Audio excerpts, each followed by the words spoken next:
명세미로다.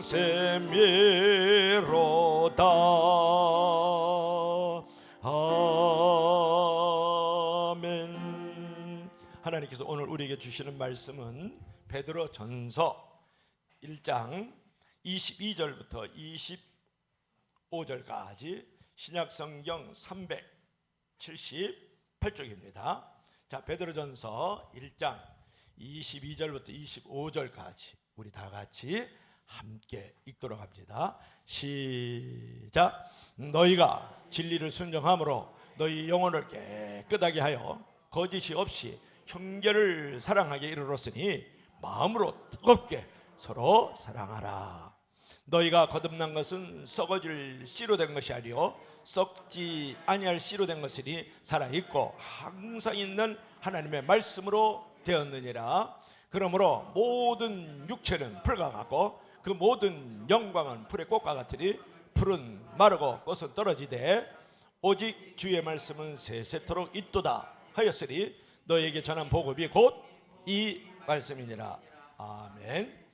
이제 당신은 곧 죽습니다 라는 제목으로 은혜를 나눕니다. 예, 성도님들 잘 지내셨어요? 예, 반갑습니다. 코로나의 그 어려운 상황 속에서도 우리 어떤 분들은 아프시기도 하고 또 어떤 분들은 아직 걸리지 않고 건강하게 지냈지만 그래도 우리가 여기까지 함께 올 수 있었던 거 참 감사하고 여러분 여기까지 오신 거 축하드립니다. 같이 기도하고 말씀 보겠습니다. 하나님 아버지 고맙습니다. 주 하나님께서 우리와 함께 해주셔서 우리의 삶이 하나님의 것이고 하나님께 붙들린 삶을 하나님께서 원하시는 대로 복되게 살 수 있도록 은혜를 베풀어 주시옵소서. 감사하고 예수님의 이름으로 기도합니다. 네. 먼저 우리 남동아시아 선교를 위해서 여러분들 힘을 모아주셔서 참 감사드리고요. 우리 교회 크기의 이 성도님들이 그 많은 헌금을 모은다는 게 참 기적과도 같습니다. 여러분들의 마음에 너무 감동하고요. 하나님께서 또 여러분들을 복 주시기를 저희도 기도하겠습니다. 당신은 곧 죽습니다. 제목을 들으시고 마음이 불편하신가요? 고민을 많이 했지만 이 제목이 좋을 것 같아서 정했습니다. 당신은 곧 죽습니다. 설교를 시작하기 전에 제가 몇 가지 질문을 드릴 텐데요. 한번 생각해 보세요. 여러분들의 답을 생각해 보시면 됩니다. 먼저 4가지 질문을 할 텐데요. 여러분 몇 살까지 살면 만족하시겠어요? 몇 살까지 사시고 싶으세요? 주변에서 보니까 요즘은 90살 사는 거는 그냥 당연히 그렇게 살아야 되는 것처럼 받아들이시는 분들이 많으시더라고요. 그런데 만족할 만한 수명은 얼만큼이세요? 그러면 2번째 질문이에요. 왜 그렇게 많이 살고 싶으세요? 왜 그렇게 오래 살고 싶으세요? 제가 잘못됐다는 게 아니고요. 그냥 궁금해서요. 여러분들이 오래 살고 싶은 게 이유가 궁금해요. 또 하나는 그러면 여러분들이 사시는 동안에 무엇이 어떻게 변화되기를 기대하시나요? 어떤 분들은 건강하게 오래 살고 어떤 분들은 자녀가 출세하고 어떤 분들은 우리 가족이 행복하기를 원하고 그런 기대를 하면서 그렇게 되기를 오래 보는 것을 즐거워하면서 오래 사시기를 원할 수도 있겠죠. 그러면 여러분들은 무엇을 보기를 원하세요? 마지막 질문을 드릴게요. 원하시는 날까지 살면 그렇게 된다면 여러분들은 무엇을 하면서 사시고 싶으세요? 어떻게 인생이 좀 그려지시나요? 나는 앞으로 어떻게 살아야 되겠다? 이 질문에 대한 답은 여러분들이 가지고 계실 거예요. 그런데 성경은 사도 베드로는 우리에게 어떻게 살았으면 좋겠다라고 권면하는데 그 말씀을 베드로전서 1장에서 쭉 살펴보려고 그래요. 여러분과 함께 보면 베드로전서 1장은 이렇게 구성이 되어 있어요. 1절과 2절은 인사예요. 이 편지, 베드로가 보내는 편지를 받는 사람들에게 인사하는 거예요. 3절부터 12절에는 그 편지를 받은 사람들에게 사도 베드로가 당신들은 일반인이 아니라 구원받은 사람입니다. 그런데 구원은 이런 뜻입니다. 라고 설명해 주는 거예요.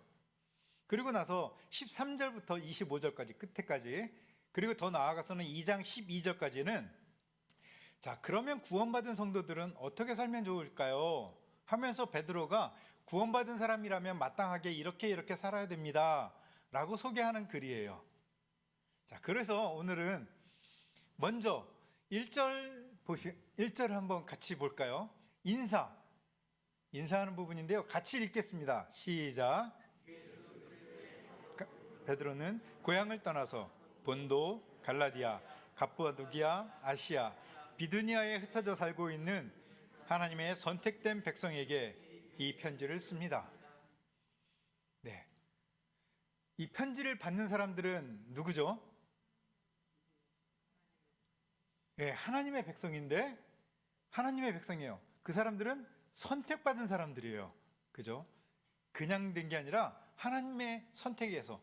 그런데 이 사람들은 지금 흩어져 있어요. 그 앞에 보면 고향을 떠났다. 뭔가 특별한 사연이 느껴지지 않나요? 예. 우리가 신약 성경이 쓰여졌을 때를 생각한다면 이 사람들이 고향을 떠나서 흩어진 이유가 있을 거예요. 뭐죠? 아시죠, 여러분들? 로마가 너무 괴롭히니까, 그리스도인들을, 예수님을 믿는 사람들을 너무 박해하니까 이 박해를 피해서 멀리 도망간 거예요. 그런데 이 사람들이 도망가서 살고 있는 그 도시들은 어떤 지역인가요? 이름을 딱 보면 어디죠? 본도, 갈라디아, 갑바도기아, 아시아, 비두니아라고 되어 있어요. 이 지역이 어디냐면, 지도를 보면 우리가 많이 본 지도죠. 오른쪽 아래 보면 이스라엘 땅이에요.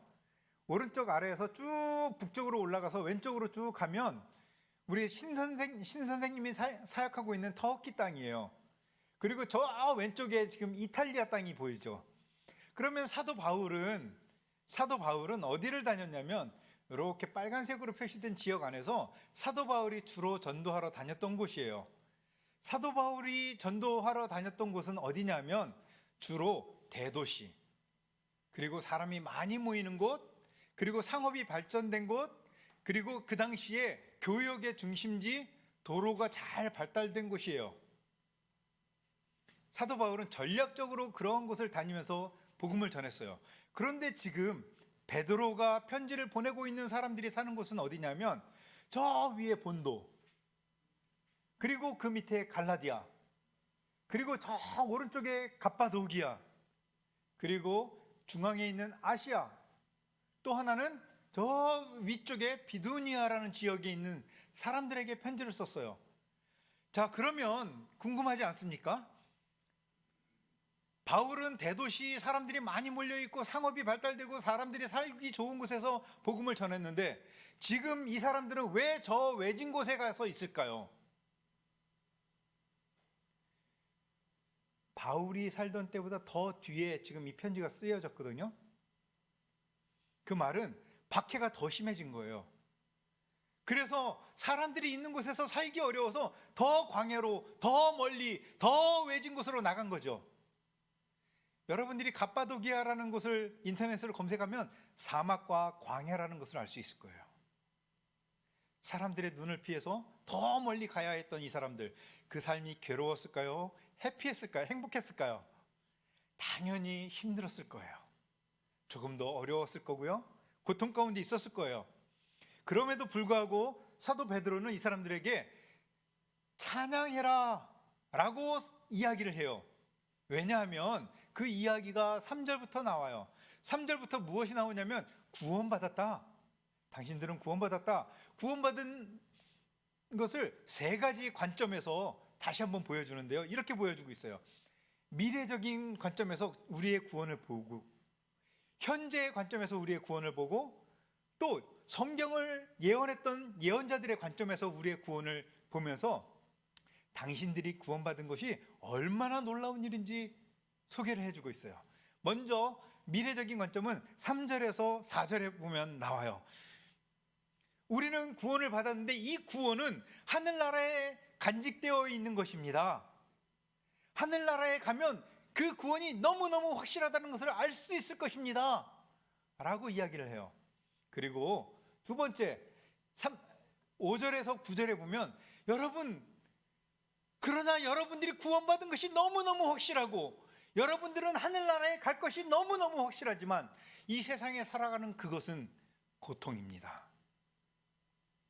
우리는 지금 구원받은 것과 함께 고통스러운 삶을 살고 있습니다. 우리는 예수님을 믿는다고 해서 고난을 당하고 있고, 우리는 예수님 때문에 여기까지 흩어져서 삶의 어려움을 겪고 있습니다. 여러분, 이 세상을 살아가는 것은 고난의 연속입니다. 이것을 말하고 있어요. 성도님들, 구원받은 거 너무너무 확실하지만 우리가 인생을 살아가는데 어디 날마다 편하기만 한가요?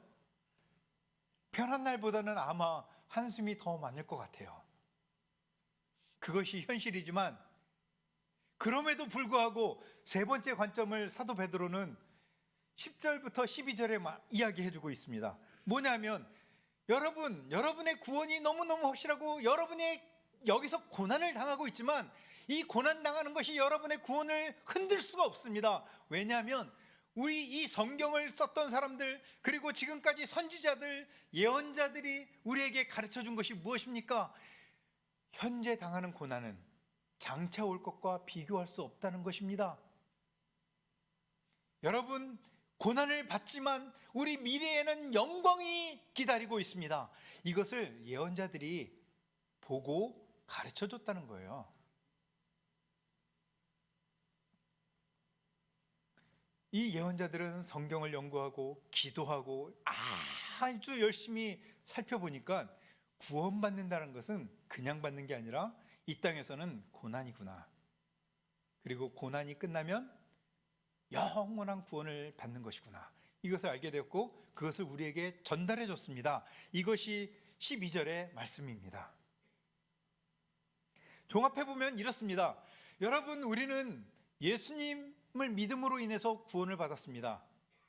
하나님이 죄인된 사람들, 죄로 인해서 영원히 죽어야 되는 우리들이지만, 이 세상이지만, 파괴되어야 되는 세상이지만, 심판을 받아야 되는 세상이지만, 하나님이 이 세상을 너무 사랑하셔서 자기 아들 예수 그리스도를 십자가에 못 박혀 죽게 하심으로 우리가 지은 모든 죄를, 이 모든 죄는 과거에 지은 죄도 그렇고 지금 짓고 있는 죄도 그렇고 앞으로 우리가 지을 죄도 그렇고 죽기까지 지을 모든 죄까지도 예수님이 한 번에 용서해 주셨습니다. 이것을 믿는 사람들은 구원을 얻습니다. 이게 복음이라는 거죠. 이게 구원입니다.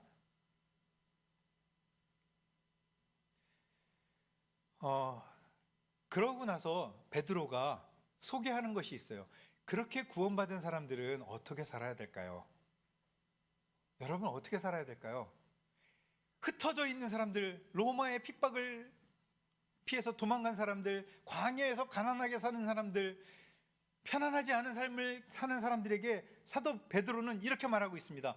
여러분, 거룩하게 사십시오. 이게 말이 됩니까? 고난을 피해서 도망온 사람들에게 거룩하게 살라고 말을 하고 있어요. 그런데 13절부터 21절의 말씀에서 쭉 거룩하게 사는 것이 무엇이냐라고 설명을 하고 있고요. 두 번째는 여러분, 사랑하면서 사십시오. 이 사랑의 삶은 형제를 사랑하십시오. 이렇게 이야기하고 있어요. 그런데 22절에 보면 형제를 사랑하는데 뜨겁게 사랑하라고 이야기합니다. 그냥 사랑하지 않고 형식적으로 사랑하는 것이 아니라 뜨겁게. 예수님에게 한 유대인이 찾아와서 물어보죠. 예수님, 나에게 하나님의 계명을 가르쳐 주십시오. 어떤 것이 가장 중요한 계명입니까? 그때 예수님이 뭐라고 하시죠? 두 가지를 딱 가르쳐 줘요. 내 몸과 뜻과 온 힘을 다해서 하나님을 사랑해라. 두 번째 계명은 이것인데 너의 이웃을 너의 몸처럼 사랑해라. 예수님이 이 두 가지로 요약을 하고 계세요. 그러면 우리가 하나님을 사랑하는 것을 어떻게 알 수 있나요? 우리가 진짜로 하나님을 사랑하는지 어떻게 알 수 있죠? 그건 바로 요한복음 13장 34절에서 예수님이 이 두 가지 계명을 한 가지 계명으로 다시 한번 가르쳐 주셔요. 두 가지를 요약해서 두 가지도 어렵다, 한 가지로 요한복음 13장 34절 한번 같이 찾아볼까요? 여러분의 성경책을 찾아보십시오. 그리고 저는 여기에 써놨는데 함께 읽어보면 좋겠습니다. 자, 같이 읽어볼까요? 시작. 이제 나는 너희에게 새 계명을 준다. 서로 사랑하여라. 내가 너희를 사랑한 것 같이 너희도 서로 사랑하라. 베드로는 형제를 뜨겁게 사랑하라고 했는데 예수님은 어떻게 했냐면 내가 너희를 사랑한 것처럼 사랑하라. 이게 새 계명이라고 말씀하셨어요. 두 가지 계명도 더 줄여서 말씀하시는데 예수님이 우리를 어떻게 사랑하셨나요? 목숨을 주면서. 점점 어려워지고 있습니다. 여러분, 하나님 사랑하는 것, 이 거룩한 삶을 이웃 사랑으로 표현해 내라고 이야기하고 있어요. 이 거룩한 삶은 베드로는 앞으로 계속 베드로전서 1장, 2장, 3장에서 말하는데 거룩한 삶은 착한 삶이에요. 착한 삶. 교회에 나와서 기도 30분 하십시오. 교회에 나와서 1시간 기도하십시오. 일주일에 하루를 철야 예배를 하십시오. 일주일에 40일 금식 기도를 하십시오. 이렇게 가르쳐 주지 않고 착하게 사십시오. 이게 거룩한 것입니다 라고 이야기하고 있다는 거죠. 그리고 서로 사랑하십시오. 이것이 마땅히 구원받은 사람이 살아가는 방법입니다 라고 이야기하고 있어요. 그러면 이것들을 정리해서 제가 복음이 무엇인지를 한번 이야기해 보겠습니다. 복음이란 무엇일까요? 복음은 일반적으로 말한다면 구원의 소식이에요. 아까 이야기했듯이 하나님이 세상을 너무 사랑하셔서 죽어야 되고 심판을 받아야 되고 지옥에 가야 되는 이 사람들을 위해서 하나님이 독생자 예수 그리스도를 이 땅에 보내주셨고, 그 예수님께서 죄인인 우리를 위해서 우리의 과거의 죄, 현재의 죄, 미래의 죄까지 모든 죄를 용서하기 위해서 십자가에 죽으셨고, 그래서 예수님을 믿기만 하면 우리는 모든 죄와 상관없이 하나님의 자녀가 되고, 그리고 이 하나님의 자녀가 되었기 때문에 우리는 우리가 우리의 행위를 가지고 뭐라고 해도 우리는 약속된 구원을 받고 천국에 갑니다. 이것이 구원이고 복음입니다. 믿으십니까? 우리는 천국에 갈 수밖에 없는 존재예요. 가지 않으려고 발버둥 쳐도 갈 수밖에 없는 존재가 된 거예요. 그런데 이 복음을 말하고 나서 베드로가 오늘 1장 25절에서 그것을 다 정리해서 복음을 뭐라고 말하냐, 이렇게 말하고 있습니다. 24절과 25절의 말씀입니다. 함께 읽어보겠습니다. 시작. 모든 육체는 풀과 같고 그 모든 영광은 풀의 꽃과 같다. 풀은 마르고 꽃은 떨어지되 주님의 말씀은 영원히 있다. 이것이 여러분에게 복음으로 전해진 말씀입니다. 아멘. 이 다운편은 이사야서의 말씀이에요. 이사야서 40장의 말씀이고 예수님이 우리에게 말씀하셨던 말씀이에요.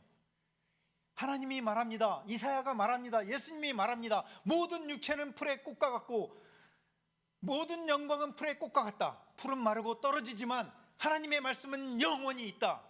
그러면서 베드로가 말합니다. 이 말씀이 복음입니다. 여러분, 복음을 간단하게 이거보다 더 쉽게 제가 한번 정리했습니다. 같이 읽어보겠습니다. 시작. 당신은 곧 죽습니다. 그러나 하나님의 말씀은 영원합니다. 이게 복음이라는 거예요. 이게 왜 복음이냐? 그 뒤에 하고 싶은 말이 많은 거예요. 여러분, 성도님들은 곧 죽을 거예요. 여러분들이 100년을 살고 싶어하고 200년을 살고 싶어 해도 소용없어요. 내가 120년을 사는 것이 만족함을 누리고 그럴지라도 소용없어요. 여러분은 곧 죽을 거예요. 정해진 거예요. 그렇지만 하나님의 말씀은 영원합니다. 그렇기 때문에 우리가 우리의 믿음의 근원을, 우리 삶의 소망의 근원을 우리 자신이나 우리의 힘없는 어떤 것에 두는 것이 아니라 영원히 약속된 하나님의 말씀에, 그것에 기초를 두라고 이야기하고 있는 거예요. 하나님이 영원하시기 때문에 영원한 하나님의 말씀을 믿어라. 이게 복음이라는 거죠. 그런데 이것과 상관없이 여러분, 우리의 삶은 어떻게 살고 있는지 한번 보세요. 여러분, 100년을 산다면 무엇을 하면서 살고 싶어요? 100년을 산다면 무엇을 원하십니까? 제가 그 질문을 처음에 계속 드렸어요. 사람들은 대부분 자기를 위해서 사는 것 같아요. 네팔에 출장 갔을 때 봤던 모습이에요. 무엇을 하는 장면일까요? 쇠를 녹여서 불상을 만드는 거예요. 동네방네에서 막 골목마다 이런 것을 만드는 데가 너무 많아요. 근데 이 불상을 아주 거룩한 제단에서 만드는 게 아니라 그냥 허접한 공방에서 땅바닥에서 만들어요. 그리고는 그 만든 것을 또 한쪽 구석에 처박아 놔요. 그리고 어떤 사람들은 그런 것을 사다가 열심히 그것이 신이라고 기도를 해요. 여러분, 이 사람들이 안 배운 사람들이고 못 배운 사람들이기 때문에 그럴까요? 베트남을 출장 가고 중국에 출장 갔을 때 보았던 모습이에요. 돌을 만지면 영험하다고 해서 돌을 지나가면서 돌을 만져갖고 돌이 반들반들해졌어요. 오른쪽에 있는 그림은 이렇게 곡선처럼 생겼는데 그 돌을 만지면 자녀를 잘 낳는다고 열심히 만지고 있는 모습이에요. 이 사람들이 못 배워서 그럴까요? 그리고 이 사람들이 구하는 그 목적은 무엇일까요? 이 돌을 만지는 목적은 영국에 갔을 때 이야기예요. 왼쪽에 있는 그림은 데이비드 휴음이라는 사람의 동상이에요. 데이비드 휴음은 우리가 공부를 못했지만 학교 다닐 때 한 번쯤 이름을 들어봤을 유명한 경제학자이고 유명한 철학자예요. 영국에서 굉장히 유명한 철학자인데 이 사람의 오른쪽 발가락을 보시면 색깔이 달라요. 반들반들해졌어요. 왜일까요? 영국 스코틀랜드 에딘버러에 있는 도시예요. 여러분, 스코틀랜드 에딘버러가 어떤 도시인 줄 아세요? 전 세계 단일 민족으로는 노벨상을 제일 많이 받은 민족이라고 그래요. 인구 대 노벨상 수상자로 유대인이 제일 많이 받았다고 생각하시죠? 그보다 더 인구 비율로 더 많이 받은 곳이 스코틀랜드예요. 에딘버러. 그곳에 데이비드 휴음의 발가락이 이렇게 반질거린 것은 무슨 이유인가요? 교육받은 사람들이 노벨상을 가장 많이 받기로 유명한 그 스코틀랜드 사람들이, 그리고 유럽에서 여행 오는 많은 사람들이 이 발가락을 만지면서 내 자녀도 지혜롭게 해달라고. 오른쪽에 있는 개는 왜 코가 이렇게 황금색이 되었나요? 이 개는 다른 그레이피어리라는 유명한 개예요. 자기 주인이 죽고 나서 14년간 그 무덤 옆을 지키고 있었기 때문에 유명해졌어요. 야, 이 개의 코를 만지면 행운이 따라온다고 해서 사람들이 코를 만지고 있어요. 그러면 이것은 남의 나라 이야기인가요? 우리는 안 그런가요? 손바닥에 왕자를 쓴다고 해서 왕이 되는 건가요? 뭐 그런 비슷한 자리에 가긴 했습니다. 우리는 그것을 믿나요?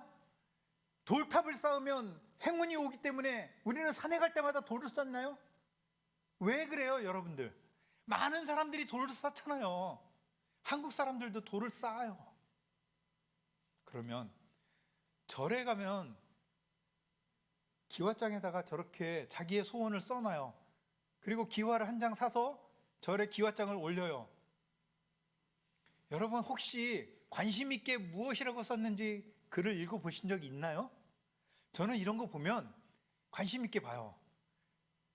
누구와 잘 되게 해주세요. 누구와 결혼하게 해주세요. 누구와의 관계가 깨지지 않게 해주세요. 어떤 애인하고의 깨지지 않게 해주세요. 우리 자녀가 복되게 해주세요. 우리 자녀가 군복무 잘하게 해주세요. 우리 자녀가 수능에 합격하게 해주세요. 우리 부모님이 건강하게 해주세요. 다 나와 우리. 제가 단 한 번도 본 적이 없는 글이 있어요. 내 이웃이 복을 받게 해주세요. 내 이웃이 예수님을 믿게 해주세요. 내 이웃이 구원되게 해주세요. 미얀마가 평화롭게 해주세요. 우크라이나에 평화가 오게 해주세요. 베트남이 복음화되게 해주세요. 단 한 번도 읽어본 적이 없어요. 여러분들 구원받으셨고 성도라면 우리의 삶은 어떠해야 할까요? 여러분들, 우리의 구원은, 우리가 성도된 것은 이렇게 기와장에 글을 쓴다고 해서 되는 것이 아니고, 돌탑을 쌓았다고 해서 된 것이 아니고, 유명한 동상의 발가락을 만졌다고 해서 우리가 구원받는 게 아닌 게 참으로 감사해요.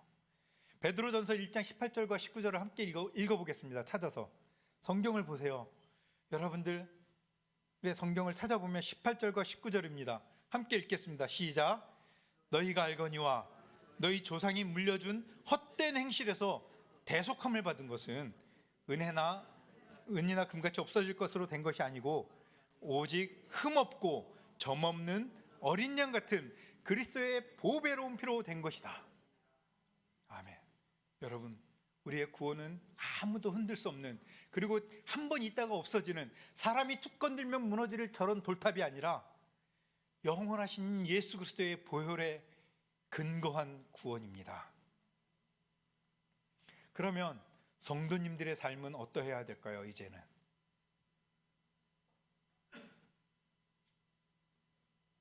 베드로가 1장에서 쓴 성도의 삶을 제가 간단하게 정리해 봤습니다.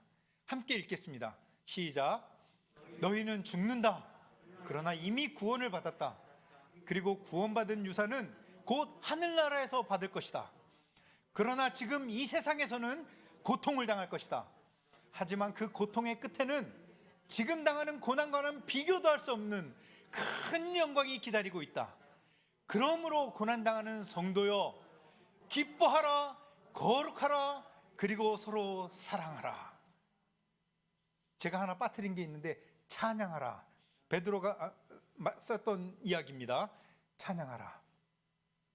여러분, 성도라면 지금 당하는 고난이 아니라, 지금 우리가 예수님 믿기 때문에 손해보는 것이 아니라 미래를 바라보는 거예요.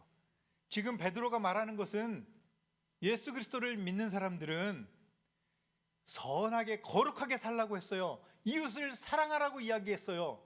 그것이 표현되어져야 되는데 우리는 구원받은 사람이라고 말했어요. 자, 에베소서 2장 8절과 9절을 한번 보십시오. 함께 읽겠습니다. 에베소서 2장 8절과 9절. 준비되셨죠? 읽겠습니다. 시작. 같이 읽어요. 시작. 안 찾으셨나요? 여기 안 써놨습니다. 일부러. 성경을 보고 같이 읽겠습니다. 에베소서 2장 8절과 9절. 시작.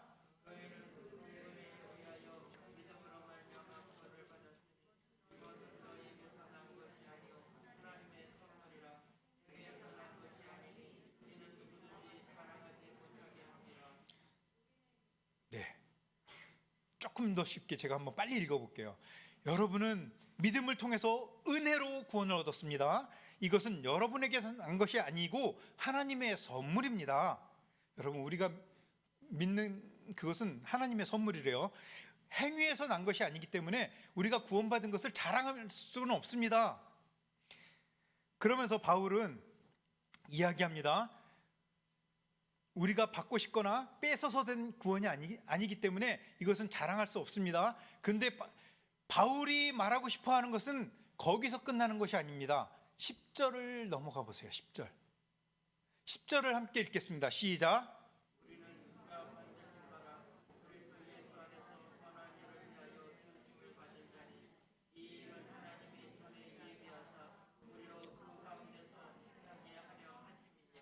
네, 이 말을 조금 쉽게 한번 제가 말해 보겠습니다. 우리는 하나님의 만드신 바라 이렇게 말했는데요.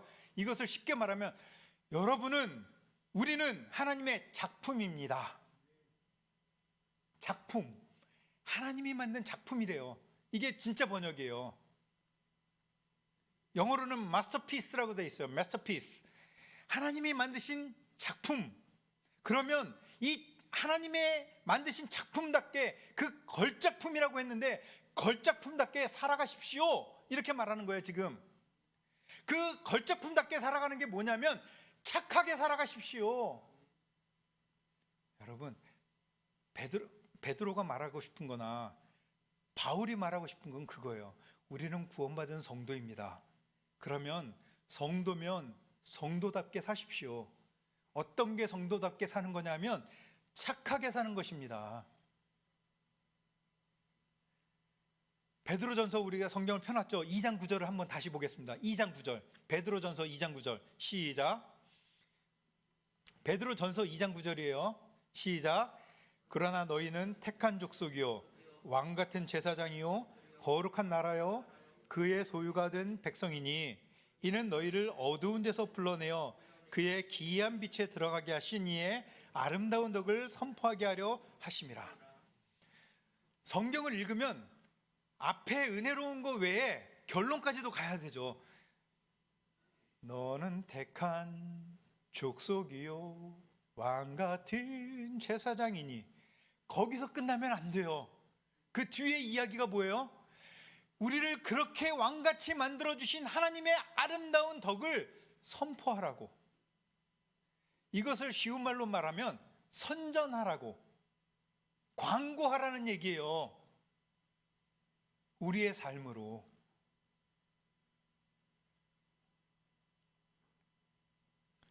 여러분, 그러면 여러분은 예수님이 말한 거, 하나님을 정말로 사랑하십시오. 그리고 이웃을 사랑하십시오. 이렇게 말했고, 그것을 다시 요약해